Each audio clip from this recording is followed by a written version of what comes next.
13 tahun berdakwah di kota Makkah, umat Islam berhadapan dengan berbagai bentuk penentangan, penindasan, penyiksaan, bahkan juga pembunuhan. Suka duka, jerit perih dan segala kepayahan awal dakwah Rasulullah SAW itu ditinggalkan di kota Makkah sebaik sahaja menerima perintah Allah supaya berhijrah ke Madinah. Bertemankan sahabatnya Abu Bakar As-Siddiq radhiyallahu anhu dan penunjuk jalan Abdullah bin Uraiqid, baginda Rasulullah SAW bergerak menuju ke kota Madinah.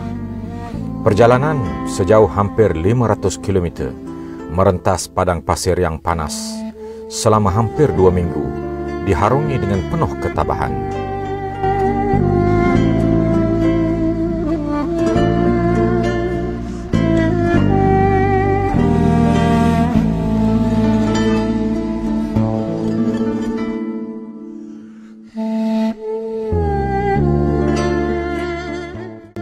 Sebelum tiba di kota Madinah, baginda singgah di sebuah kampung dikenali sebagai Quba, iaitu sebuah perkampungan yang subur dengan tanaman pokok kurma.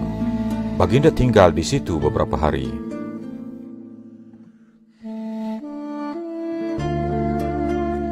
Sekarang ini kita berada di satu kebun dekat dengan Masjid Quba. Nama dia kebun Telaga Izik. Di sini yang kita depan kita ni adalah air daripada Telaga Izik, yang mana asal telaga dia adalah di sana, telaga dia. Jadi di sini Rasulullah SAW pernah duduk di sini.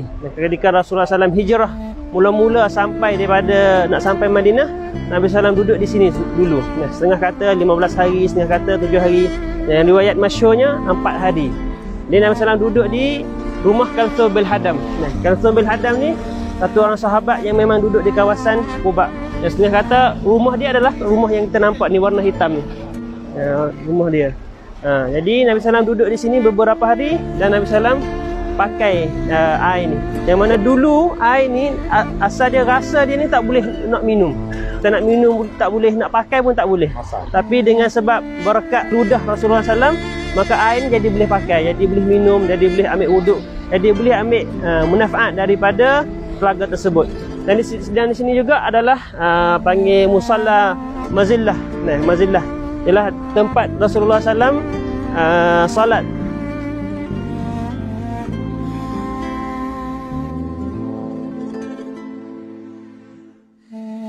Di kampung itu, baginda mendirikan masjid yang pertama, yang kemudiannya dikenali sebagai Masjid Quba.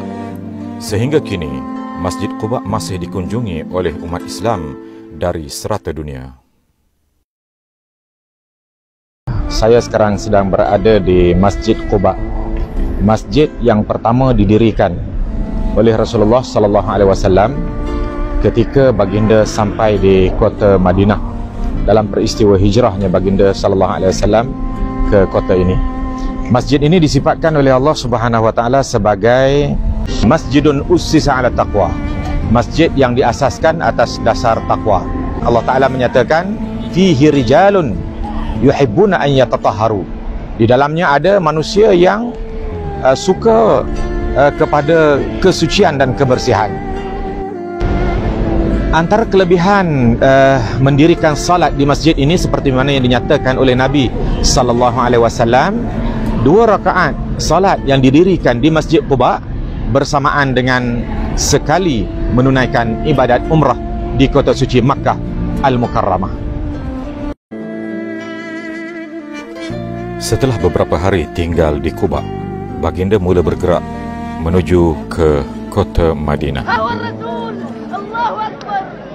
Maka pada tanggal 12 Rabiul Awal tahun ke-14 kenabian, baginda Nabi SAW dan Abu Bakar As-Siddiq tiba di kota Madinah. Ketibaan baginda disambut meriah oleh penduduk Madinah. Mereka bergembira dengan ketibaan baginda SAW di kampung mereka kerana mereka telah menunggunya sejak sekian lama.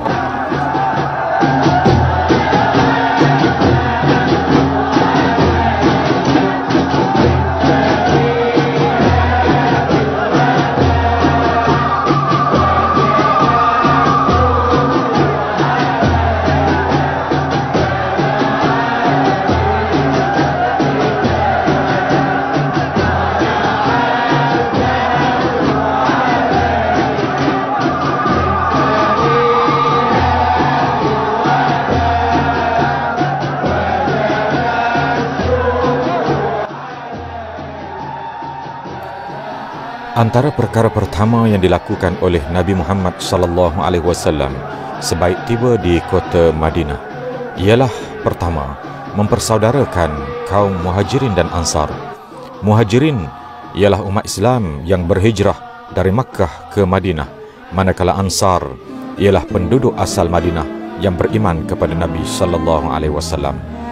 Yang kedua, baginda mendirikan Masjid Nabawi, dan yang ketiga, baginda mengikat perjanjian setia dengan kaum bukan Islam yang ingin menjadi rakyat di bawah pemerintahan Islam, khususnya kaum Yahudi.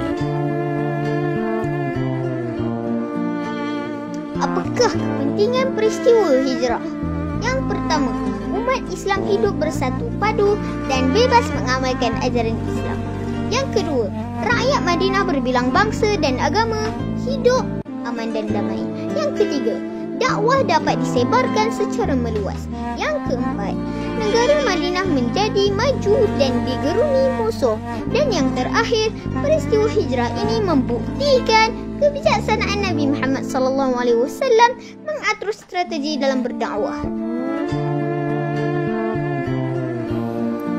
Peristiwa hijrah memberikan beberapa pengajaran dan iktibar kepada umat Islam. Antaranya, pertama, umat Islam hendaklah melaksanakan segala perintah Allah walaupun terpaksa menghadapi kesukaran. Yang kedua, kita diperintahkan supaya sentiasa melakukan transformasi kepada keadaan yang lebih baik dari sebelumnya. Dan yang ketiga, kita juga hendaklah memilih sahabat yang baik yang boleh membantu ketika susah dan menegur ketika kita tersilap.